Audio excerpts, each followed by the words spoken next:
Everyone wants to know, why hasn't he chosen the connection yet? Why does he feel so close and yet so far? Why does he awaken just enough to feel the pull and then disappear again? You think he's afraid of love, of commitment, of facing what he did. But the truth is deeper. He's not running from you. He's running from what you activate inside him. From a truth he's not ready to live. From a power he doesn't feel worthy to hold.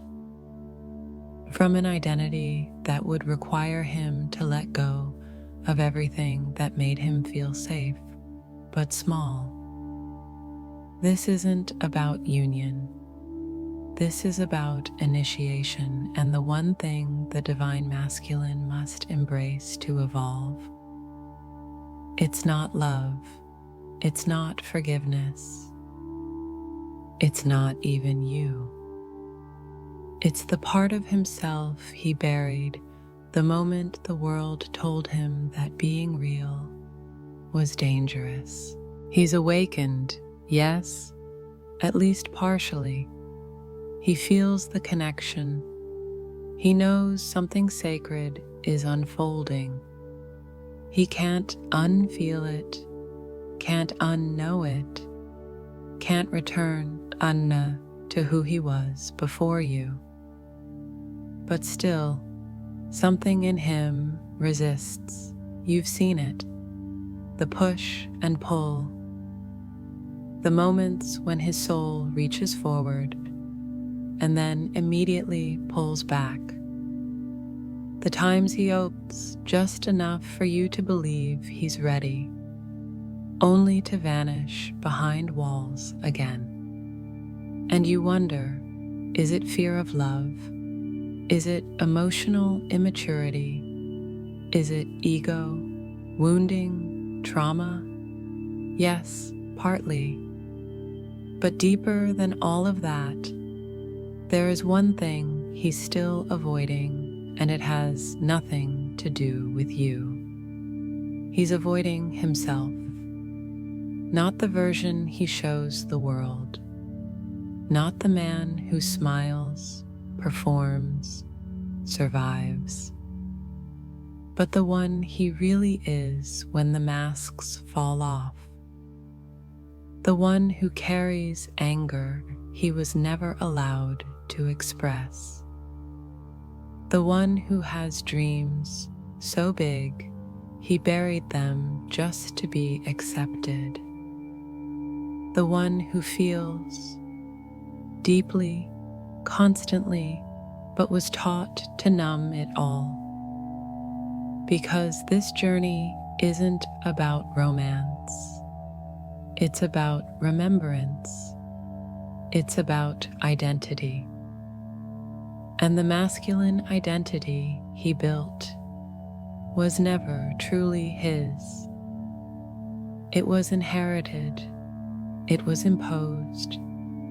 It was copied, adapted, forced to fit into the mold of strength without softness, presence without emotion, power without truth. And now, your presence, your light, is undoing it all. Not because you're trying to fix him, but because you stopped fixing yourself to accommodate him. So here's the truth. He's not avoiding the connection. He's avoiding the self-demolition the connection demands. Because to stand in front of you fully, he would have to let go of who he became just to survive. And that is terrifying. Have you ever sensed that he sees something in you, something he both craves and fears? Have you felt him stare too long, then look away quickly, like you might see right through him. Have you noticed how quickly he shuts down when the conversation starts to get real? That's the avoidance, not of intimacy, but of mirroring, because you mirror the parts of him he locked away long ago. He avoids his grief, his hunger, his fire, his guilt, his softness, his divinity. He avoids his own becoming because becoming would require a reckoning, and reckoning requires surrender. And surrender means releasing all the false definitions he worked so hard to live up to. He was told not to cry, so now he avoids the pain. He was told to win, so now he avoids failure at all costs. He was told to be a man, and now he doesn't even know what that means. So he clings to control, to certainty, to his carefully constructed image of manhood. But your energy, it doesn't respect facades. It doesn't play games. It doesn't accept half-hearted love. Your presence calls forth his truth. And that is the very thing he's still trying to escape. Not because he doesn't want it, but because he doesn't yet believe he can handle who he'll become when he stops running. He's standing at the edge of himself, one foot in the past, one hand still clinging to the familiar. And somewhere deep inside, he knows if he lets go, everything changes. He fears he'll fall apart, but the truth is, he'll finally come together. And the one thing he's still avoiding is the you inside him, the reflection, the frequency, the awakening that began the moment he met you, not because of you, but because he remembered something in himself through you. And until he embraces that part, the soft, the sacred, the still, the storm, he'll stay in delay. He'll hover at the edges of his own truth. He'll keep pretending he's fine in a version of life that no longer fits. But that tension you feel, it means he's close, so close, not to you, to himself. And the moment he stops avoiding that, everything in the connection begins to shift.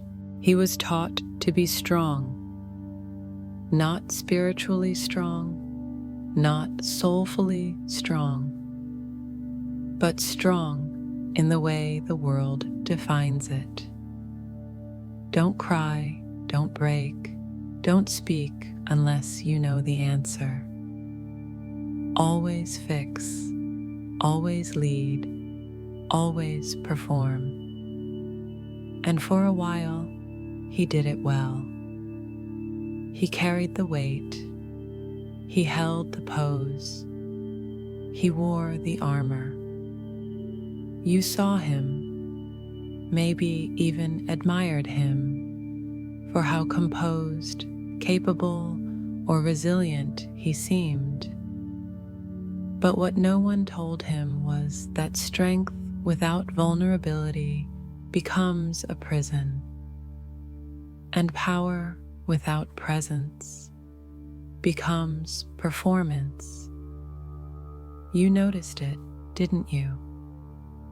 That tension in his energy, that heaviness behind his eyes when he was trying to hold it all together. That strange silence when you got too close to his truth. Because real strength would have allowed him to lean in. But the version of strength he learned only taught him to lean away.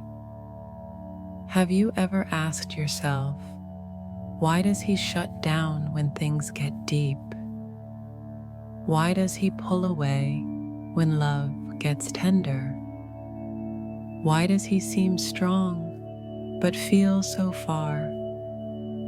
It's because he's still equating power with control. He still thinks that to be the masculine, he has to know everything. That to be worthy of you, he has to have it all figured out. And that showing any weakness would mean losing his place, not just in your life, but in his own. But here's the spiritual truth. The masculine doesn't evolve by tightening. He evolves by softening, by surrendering to a version of power that has nothing to do with force and everything to do with truth. Your presence has already started teaching him that, not through correction, not through expectation, but through example. Because every time you show up with grace, even when you're hurting, every time you speak without demanding, feel without explaining, release without chasing, you model a power that he doesn't yet understand, but deeply longs for. He sees it in you. Not just your light, but your softness. Not just your clarity, but your tears. Not just your confidence, but your surrender. And part of him envies that. Another part fears it. Because for him to hold that kind of power, he would have to admit what his current strength is built on. Fear of crumbling, fear of judgment, fear of being exposed as not man enough. He doesn't realize yet that what you want is not perfection.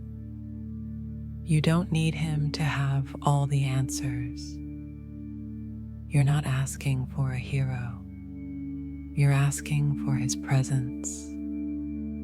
But how can he offer presence when he's been taught to disconnect? How can he lead when he hasn't yet learned how to listen to his own soul? This is the breaking point, where his strength becomes his silence, where his ability to hold things in becomes the very reason he's pushing you away, where his self-protection starts to collapse under the weight of his own truth. And yet, this is also the doorway, because it's in this collapse that real power begins. Not the kind that stands tall for others to admire, but the kind that kneels, not in defeat, but in devotion, to his own becoming, to the part of him that's been buried under years of trying to be enough.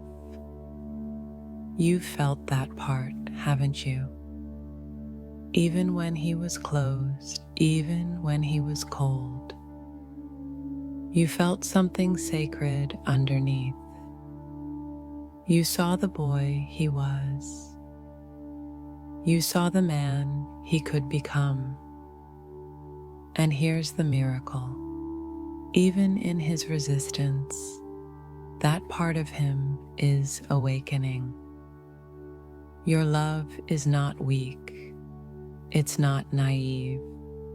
It's the mirror that reveals what true power looks like.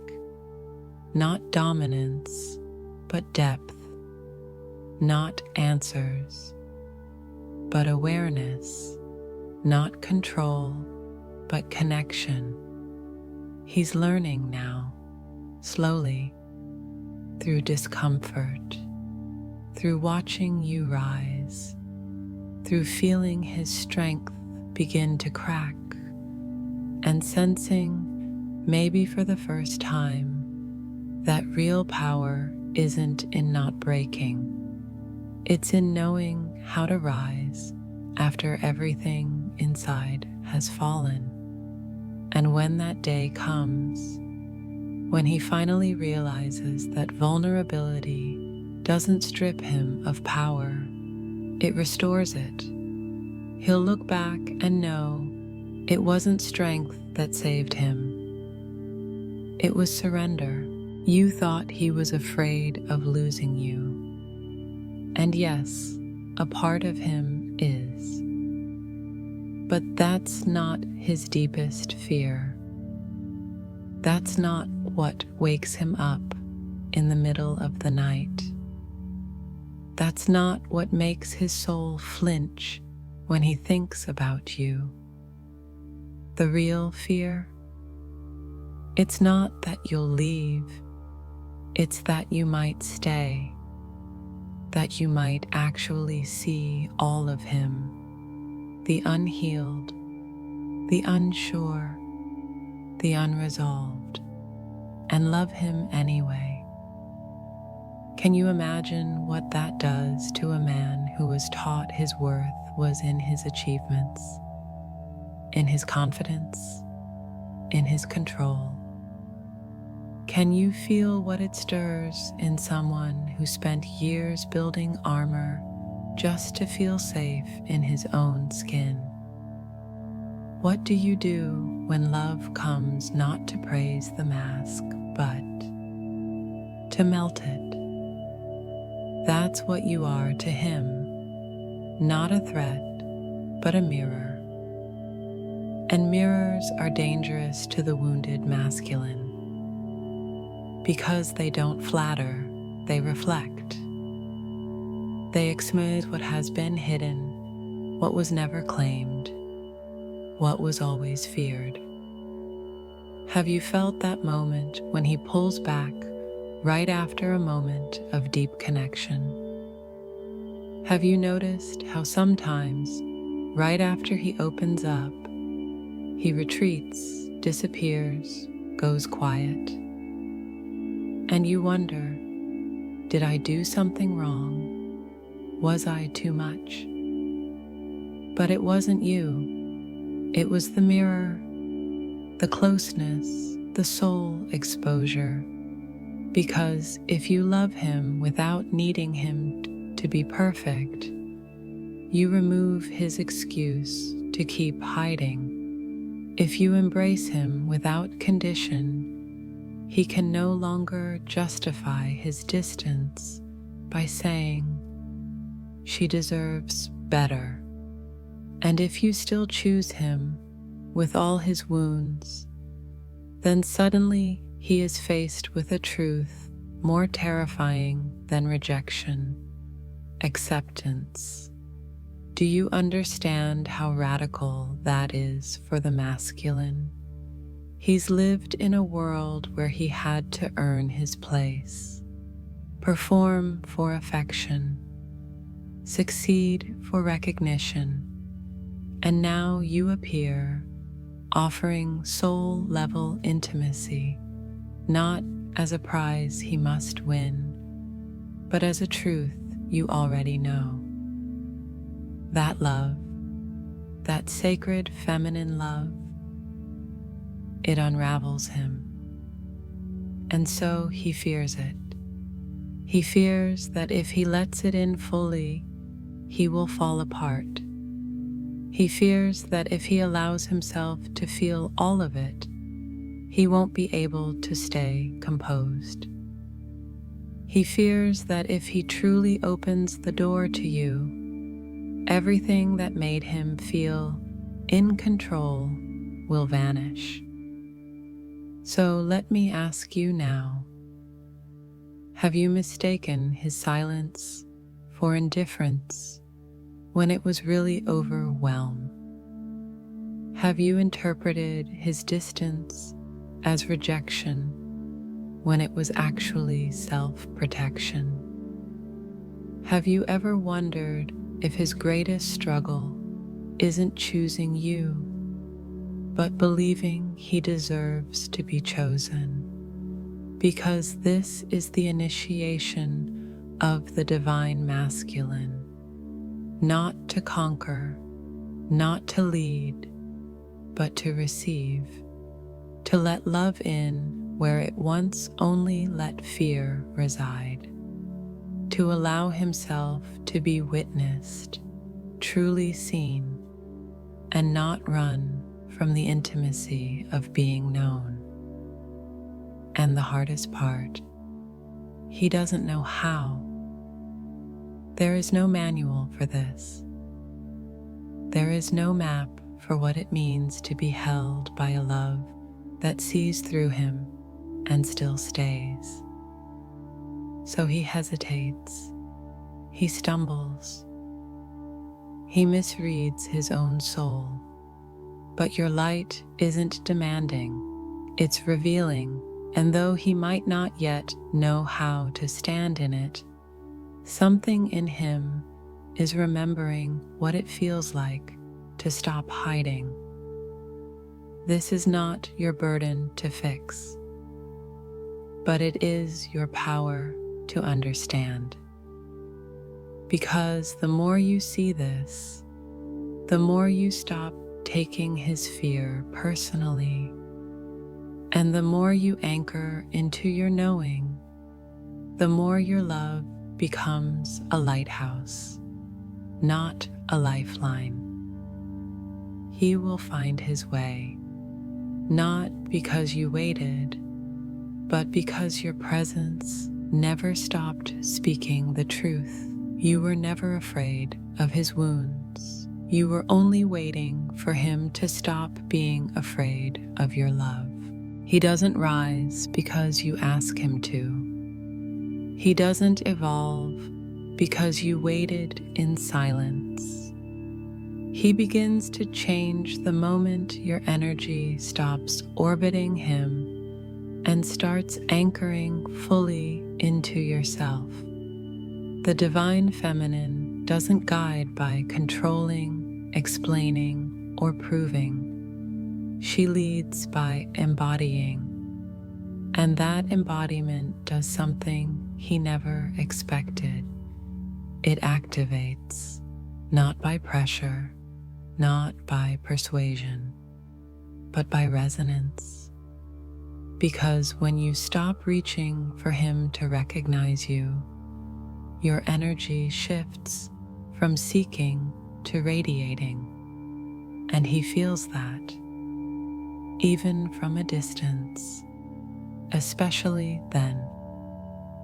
Because the masculine responds not to words, not to emotions, but to vibration. And the clearest signal you can ever send is the one you emit when your field is no longer fragmented by waiting. Have you ever felt the power of being centered in your truth, even as he stays silent? Have you ever witnessed how your light expands when you stop negotiating your worth through his actions? Can you feel the difference between loving him and waiting for him to love you back? The feminine energy that triggers his becoming is not loud, but it is undeniable. It carries certainty, stillness. It is the vibration of a woman who no longer needs to chase union because she has remembered her wholeness. And that remembrance calls something ancient in him. not his ego, his soul. It makes him question everything he thought he needed to be, everything he performed to be enough, everything he abandoned in himself to gain the world's approval. And suddenly, your energy is not just love, it's initiation. Because in your light, he sees the gap between who he has been and who he is meant to be. And while that might trigger fear, it also awakens a longing he cannot silence. A longing not to be chased, but to rise and meet you. This is where the journey turns. Not when he chooses you, but when your energy becomes so pure, so aligned, that it invites no more delay. So ask yourself, are you shrinking your power to make his comfort your priority? Are you waiting for signs that he's ready when your soul already knows it's time? Are you pausing your becoming just to make him feel safe in his stagnation? Because the moment you stop making his pace your metric, you become the mirror he can no longer ignore. And this mirror doesn't reflect back inadequacy, it reflects potential. It shows him what's possible when love is no longer codependent, but co-creative. He doesn't need a mother, he doesn't need a healer. He needs a woman so rooted in her truth that it shakes him awake. And that awakening, it isn't soft. It burns, it unravels, it humbles, but it also liberates. So let him feel the fire of your wholeness. Let him feel the peace in your sovereignty. Let him rise, not to save the connection, but to meet it at the level it now vibrates. The divine masculine becomes who he is meant to be, not by your effort, but by your embodiment. And that embodiment starts the moment you stop bending and start becoming. He's not asking you to convince him, not with words, not with reassurances, not with plans for the future. What he needs, what his soul has been waiting for silently, is your presence. The kind that doesn't demand answers, the kind that doesn't tremble when he pulls away, the kind that doesn't shrink just because he doesn't move in sync with your rhythm yet. Because the divine masculine doesn't respond to proof. He responds to energy. And in a world that taught him to question everything, to analyze, to protect, to strategize, he is not looking for more explanations. He is looking for one thing that cuts through all of that: truth in presence. Have you ever noticed how he stares longer when you're not trying to impress? How he listens more deeply when you speak from embodiment rather than need? How he opens not when you tell him how ready you are, but when you're simply whole without him. This is not about pretending to be detached. It's about truly anchoring in the knowing that your worth is not proven through his choices. And your presence is not a tool to provoke action. It is the medicine that reminds him of home. He doesn't need you to chase. He needs to feel that even in your love, you belong to yourself. That even in your softness, you are sovereign. That even in your openness, you are not seeking validation. Because this kind of presence does something his body recognizes before his mind catches up.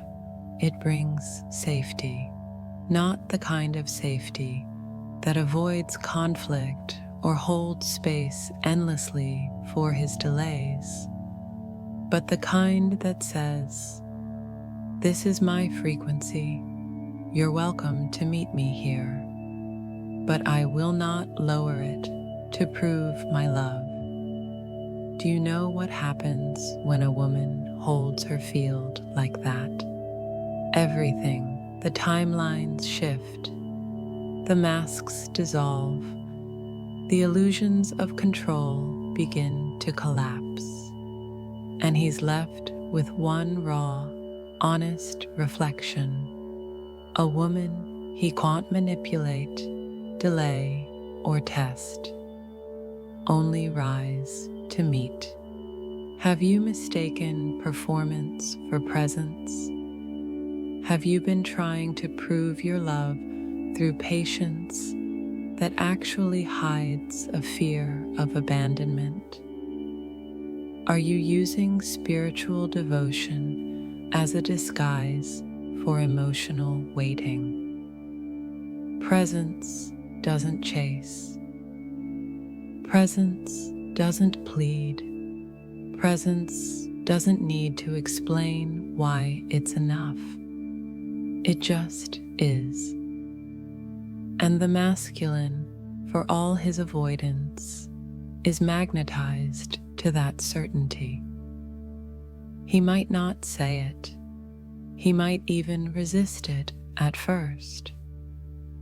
Because presence calls out everything within him that is still pretending, everything that hasn't healed, everything he buried just to survive.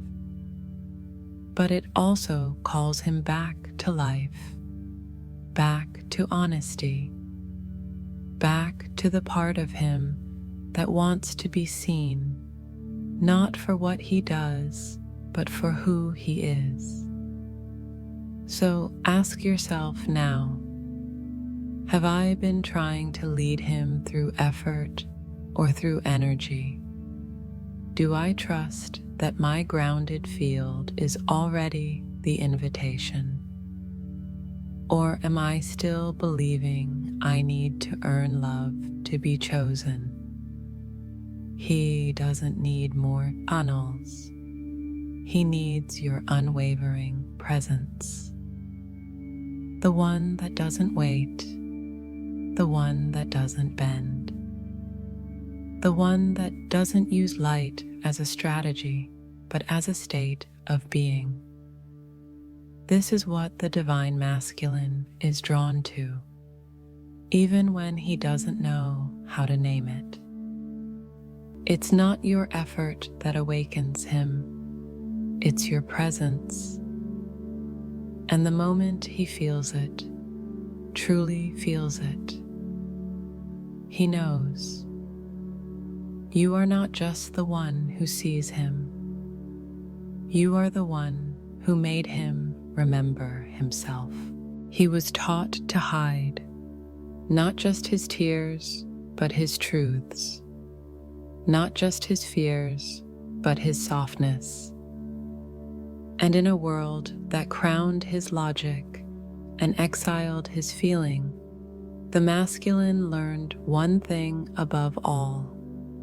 Visibility is vulnerability, and vulnerability is danger. So when the divine feminine meets him with radiant openness, with the full light of her knowing, it doesn't always liberate him. At first, it terrifies him, because her gaze pierces through his walls. Her presence asks him to reveal the parts he's buried, and her love, though pure, feels too exposing for a man who spent lifetimes believing that being seen means being judged, or worse, abandoned. Do you sense that in him? That moment he pulls away when things start to feel real, that flicker of resistance when you offer unconditional love, that silence that falls when your heart is loud.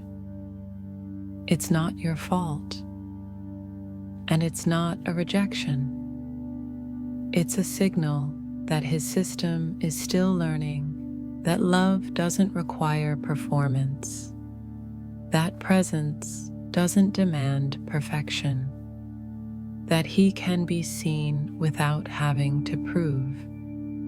But here's the paradox. He cannot lead you until he feels safe enough to be led into himself.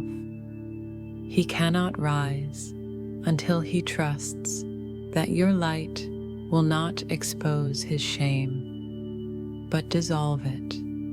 He cannot hold the union until he believes that being seen by you is not a threat, but a sanctuary. Have you ever tried to reassure him through words, when what he needed was your silent knowing? Have you tried to explain your love, when your steadiness could have spoken louder? Have you confused guiding him with fixing him? There is a reason the feminine carries the intuitive field.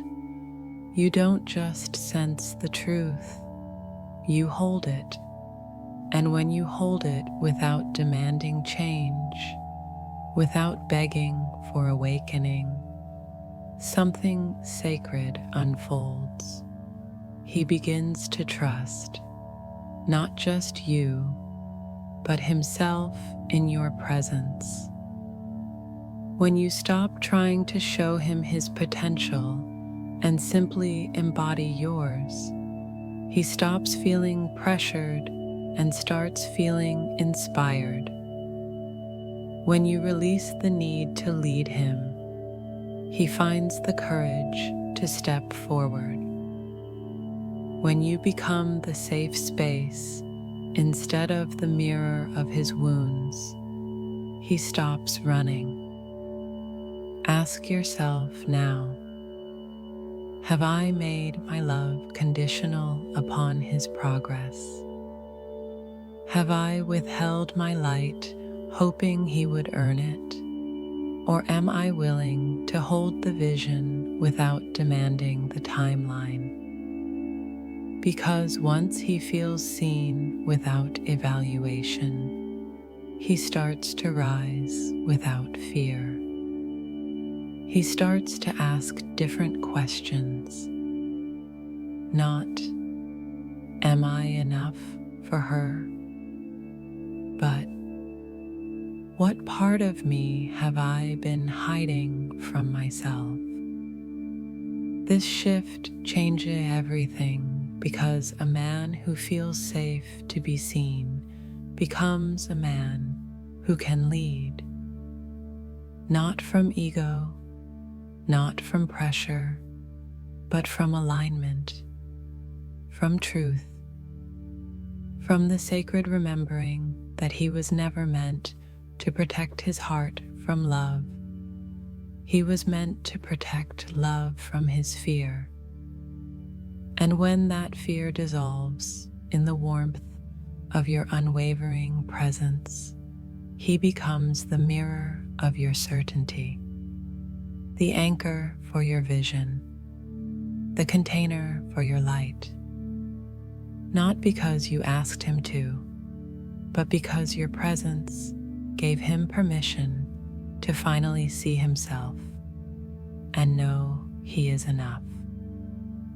This is the moment the divine masculine begins to lead. And this is the moment you realize you never had to wait. You only had to be.